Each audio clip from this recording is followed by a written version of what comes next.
All right, guys, welcome to another episode, Junk Removal Made Simple, brought to you by the Junk Removal Authority. Today, we're going to follow up on our gross profit versus net profit comparison we've been doing to kind of help clear things up, some confusion some people were having. Today, we covered gross profit in the last video. Today, we're covering net profit.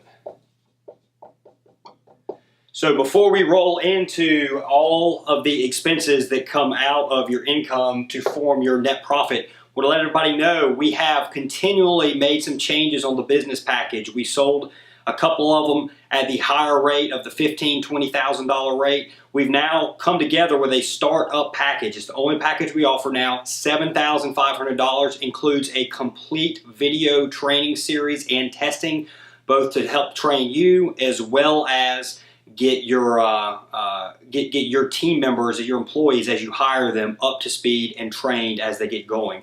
You get complete operations manuals, first month of our website, get set up on pay per job, and you've got the opportunity to come here for anywhere from 3 to 5 days or up to 5 days for on-the-truck training and see exactly how an established and mature junk removal company is run. You get all the same great knowledge. You do get 10 hours of consulting afterwards. And you get all that information for a less price with that new startup package. So just give us a call, 919-617-1975 if you're interested in that.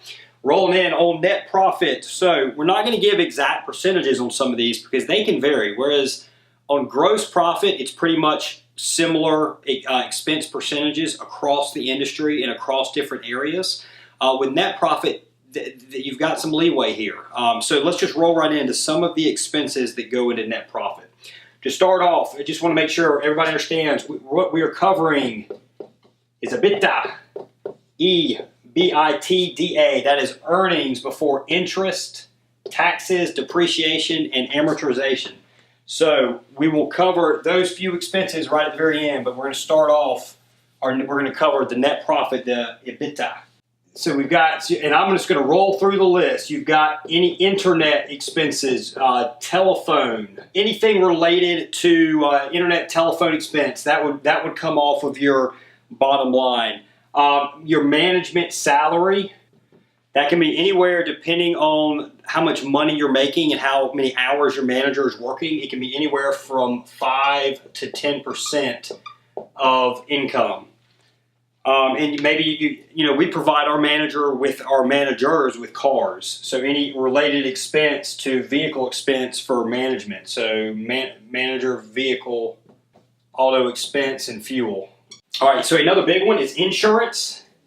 Now, we did mention workers' comp as a gross expense. It is. So this does not include workers' comp. This is your auto and your general liability. Insurance, maybe have an employee dishonesty bond or something like that. That would fall under there.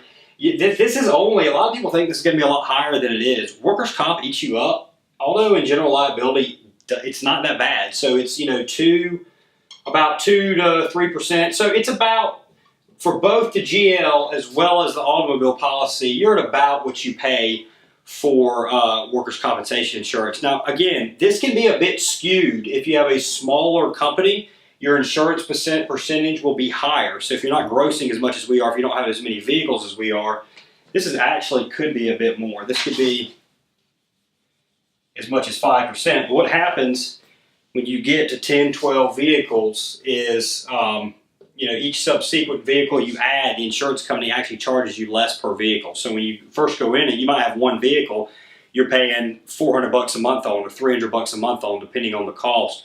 Whereas we can add a brand new truck for $150. So as you scale, it's another advantage of growing it larger. As you grow larger, this percentage begins to come down. Any vehicle lease payments, so this would be on like trucks. So if you're leasing any of your trucks, this would factor into this. Now again, we were talking about EBITDA. So on payments, if you're financing a vehicle, that actually is going to come as part of the interest and amortization, loan amortization later on. But anything that you're leasing is a direct expense. You write off the entire cost of that payment throughout the course of the year in that very same year, whereas if you're financing a vehicle, it's done a bit differently. Dispatch, secretary, call center, somebody answering your phones. If you're not using the JRA call center, we'll call it a secretary just for the heck of it, even though I think that's an outdated term. Going to be somewhere around like 2 to 5%, probably really about 2 or 3%. So we'll just say 3%. Now, again, as you get more and more gross, depending on what you got going on, this figure can change. So when you're smaller, it could be higher. As you grow, it could get lower. Or vice versa. When you're really small and you're the one answering your phone, you're not really counting that as an expense. You're counting your time in as being a manager. So all this stuff can vary. These are just expenses you need to think about when you go in business and when you're setting your pricing. This is stuff you're going to encounter as you are in business. Other expenses. Again, this is everything that you could encounter to make your junk removal business run. You got to have office supplies. These are all very, very small. So we're not even assigning a percentage to them. They're so small. Office supplies. You got rent. This can be a big one. You want to try and control this expense. This is one you can control. Rent is something that's very easy for you to want to get out. You want to have a big office. You want to have something you can bring people to and show off and all that sort of deal. Guys, it was 6 years until we started Junk Removal Authority that we got a professional office.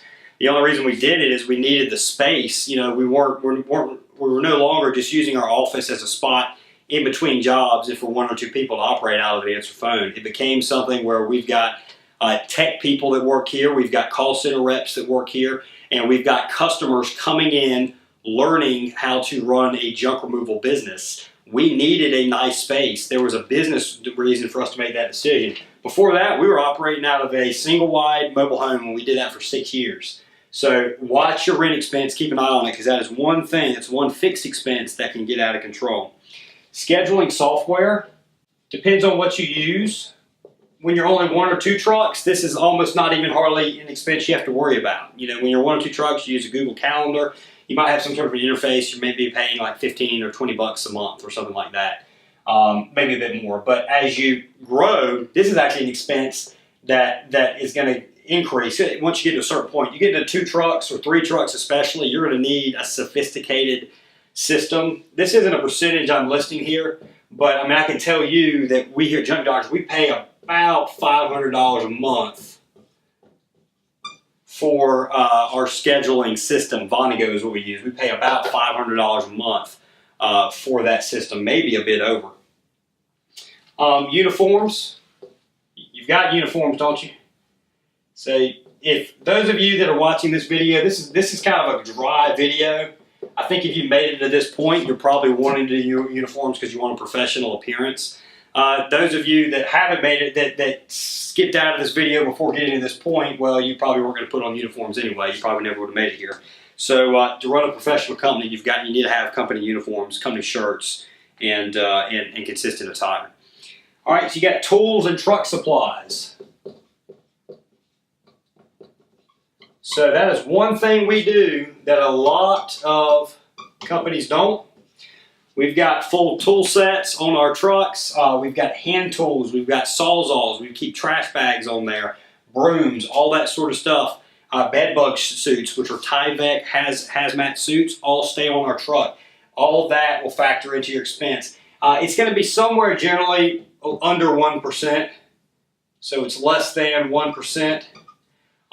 Normally, so again, it's a very, very small expense, but you start thinking about all these small expenses. Your office supplies, your tools and trucks, your uniforms, the stuff we covered before, they begin to add up. Telephone expense, all that stuff starts to add up. You need to be mindful of it when you're operating your business and try and control those expenses the best you can. Accounting and bookkeeping, and then legal fees. These expenses that we've covered in this video are generally going to be the main expenses you're going to encounter when running a junk removal business. Now, there is a lot of leeway. Like, for example, vehicles. I've got a company vehicle. Christian's got a company vehicle. We've got a manager with a company vehicle that manages our Greensboro and Charlotte location. So we've got 3 company-owned vehicles that don't bring in any revenue. That's just a vehicle that management uses to get around. So when you first get started, the amount of money you spend on those vehicles is probably going to be less. If you've just got one company vehicle, it's going to be less. Or maybe you don't. Maybe you probably should when you get a business, you might as well shift your car over into a company vehicle as long as you have another vehicle you own. But that's completely another debate. So all of this stuff, I just encourage you, keep an eye on it, watch it, especially when you're young. If you start growing some, you start getting a lot of income, don't get too loose on your funds and go out and buy all these purchases that maybe aren't required. If you keep operating smartly, that point will come where you're able to go buy some of the stuff, but you need to see at least 6 months to a year of really great success before you start going out and you start buying stuff you don't technically have to have. So this is everything that goes into net profit.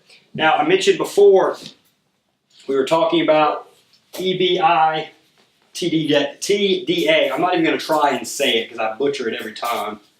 That is earnings before interest, taxes, depreciation, and amortization. So you're going to have to pay the I, R, and the S. That's the T. So as long as you make any money. Now, when you first start, you might not have to pay a whole lot of taxes. Now, why is that? That is because of the D, the depreciation. So when you go and if you buy a vehicle, if you're not leasing it, if you go and you buy a vehicle, that vehicle is going to be and you're making payments on it, you're going to amortize it over a certain period of time.